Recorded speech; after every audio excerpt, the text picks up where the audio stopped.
গৃহপ্রবেশ ধারাবাহিকের আজকের পর্বে ধারাবাহিকের শুরুতে শুভকে বলতে দেখা যায় সে দেখে নেবে আদিকে কিভাবে ওরা শাস্তি দেয়।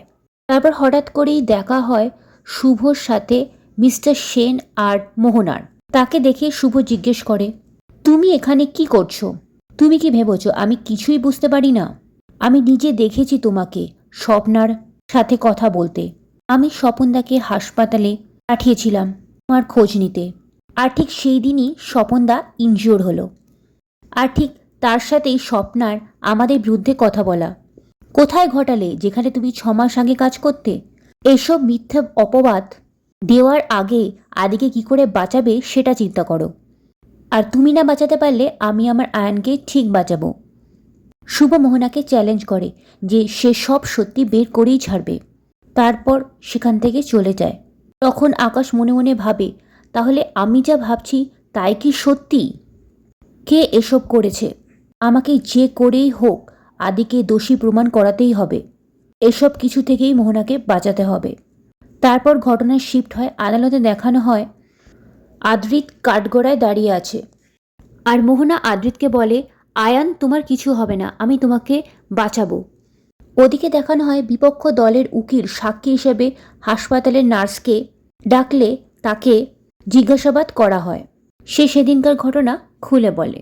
আদির সপক্ষের উকিল তাকে জিজ্ঞেস করে যে সে আদিকে খুন করতে দেখেছে কিনা।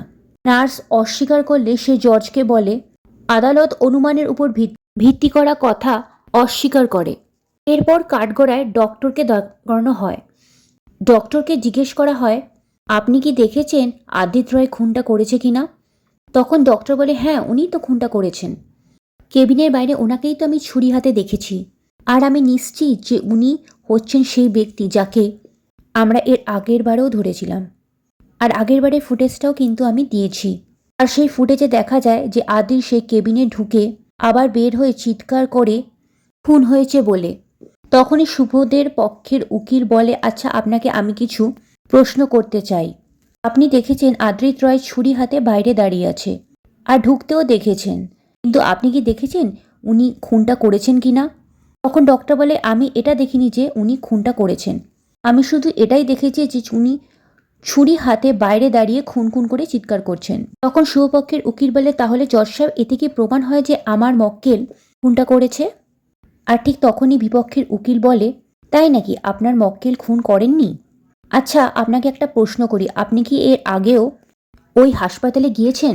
আর ঠিক তখনই আদ্রিত বলে, হ্যাঁ হ্যাঁ আমি হাসপাতালে আগেও গিয়েছিলাম। আর ঠিক তখনই হাসপাতালের ওই ফুটেজটা দেখানো হয়। তখনই বিপক্ষের উকিল বলে, দেখুন জজ সাহেব, ওরা ছদ্মবেশ ধরেও হাসপাতালে এর আগের বারেও গিয়েছে আর সেটা নিয়ে ঝামেলাও হয়েছে। এরপরে একটি ফোন কলের লিস্ট দেখানো হয় আদ্রিতকে আর বলে, তুমি এই ফোন কলের লিস্টটা নাম্বারটা চেনো কিনা? আদিত বলে, হ্যাঁ এটা আমার স্ত্রীর নাম্বার। তখন বিপক্ষের উকিল বলে, আচ্ছা তাহলে আপনার স্ত্রী যে লুকিয়ে লুকিয়ে ওই লোকটার সঙ্গে কথা বলতো রাত্রিরে, মানে স্বপন দাসের সাথে কথা বলতো, সেটা কি আপনি জানতেন? আর তখনই আদ্রিত বলে, হ্যাঁ আমি জানতাম। তখনই উকিল বলে, দেখুন জজ সাহেব, ওনার স্ত্রীর সাথে ওই লোকটার সম্পর্ক ছিল আর এটা ওনার স্বামী আদ্রিতা জেনে গিয়েছিলেন, তাই উনি রেগে গিয়ে স্বপন দাসকে খুন করেছেন। আর সেই কথা শুনে রেগে যায় আদির। আদির বলে, কি বলছেন আপনি? আপনি কেন বাজে কথা বলছেন আমার আর আমার স্ত্রীর বিরুদ্ধে? আমার স্ত্রীর সাথে ওনার কোনো সম্পর্ক নেই, আপনি এরকম কলঙ্ক আমার স্ত্রীকে দিতে পারেন না। আর তখনই দশ সাহেব বলেন, মিস্টার আদ্রিত রায় আপনি একটু চুপ করে থাকবেন। আপনাকে জাস্ট যেটা জিজ্ঞেস করা হচ্ছে আপনি ঠিক সেটারই উত্তর দেবেন। শুভলক্ষীদের উকিলকে শুভলক্ষী বলে, আচ্ছা আপনি এটার কাউন্টার কেন করছেন না?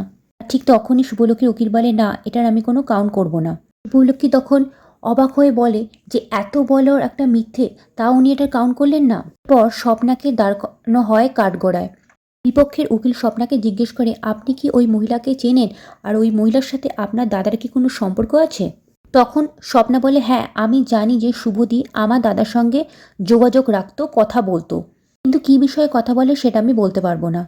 তবে হ্যাঁ, শুভদি কলকাতায় আসার পর আমার দাদাকে দেখার জন্য হাসপাতালে ছুটে আসে।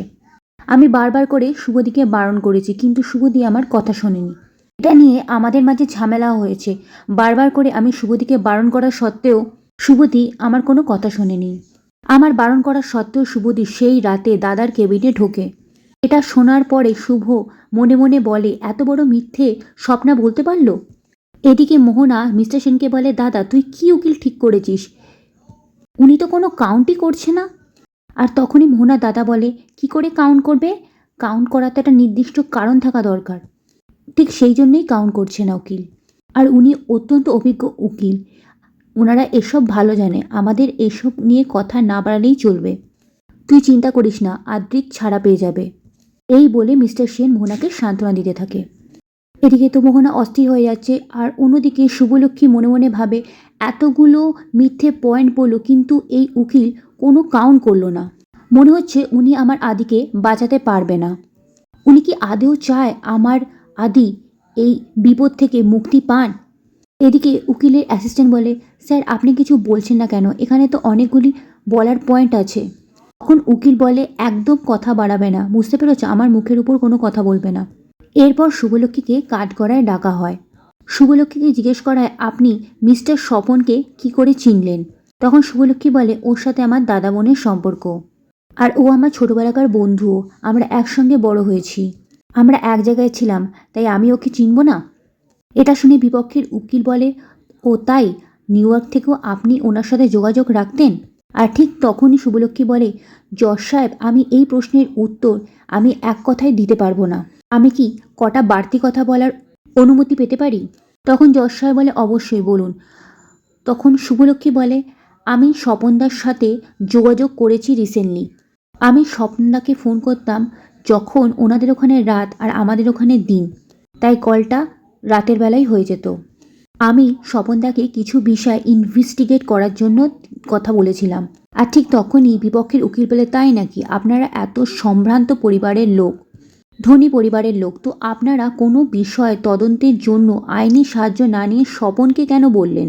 আর ঠিক তখনই শুভ বললেন যে বিষয়টা একান্তই আমাদের ব্যক্তিগত ছিল। হ্যাঁ, সেটাই আমি জানতে চাইছি যে বিষয়টা আপনাদের ব্যক্তিগত ছিল। আসলে জজ সাহেব, শুভলক্ষ্মীর সাথে স্বপনের ঘনিষ্ঠ সম্পর্ক ছিল। শুভলক্ষ্মী তখন বলে জজ সাহেবকে, আপনি কি বলছেন? আমরা দাদা বোনের মতো। পক্ষের উকিলকে বলে, আপনি এই সমস্ত বাজে কথা বলে সময় নষ্ট করছেন। তখন বিপক্ষের উকিল বলে, আমি যেটা বলছি সেটার উত্তরে শুধু হ্যাঁ কিংবা না দেবেন, বাকি বাড়তি কথা বলবেন না। এরপরে বলে, আপনার স্বামীর যে একটা ভুলে যাওয়ার রোগ ছিল সেটা কি আপনি জানতেন? সেই ভুলে যাওয়ার রোগের কারণেই আপনার স্বামী এই কাজটা করেনি তো? যা শুনে চমকে ওঠে শুভলক্ষ্মী আর বলে, না, আমার স্বামী এরকম কোনো কাজ কখনোই করতেই পারে না। ওদিকে বাড়িতে সবাই চিন্তা করছে, এখনও আদ্রিতের কোনো খবরই আসছে না। এদিকে পুলক মেসেজ পাঠিয়েছে, এখন ফোন ধরা যাবে না।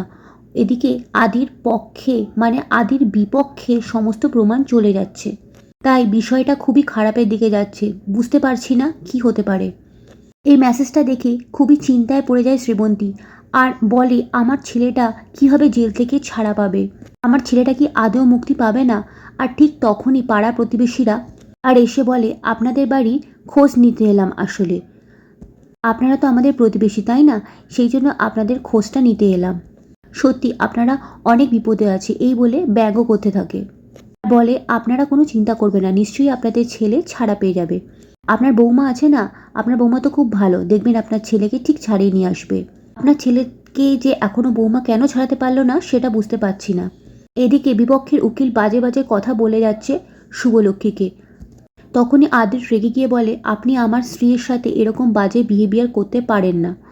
আমার স্ত্রীকে আমি বিশ্বাস করি, আমার স্ত্রী কখনো এ ধরনের কাজ করবে না।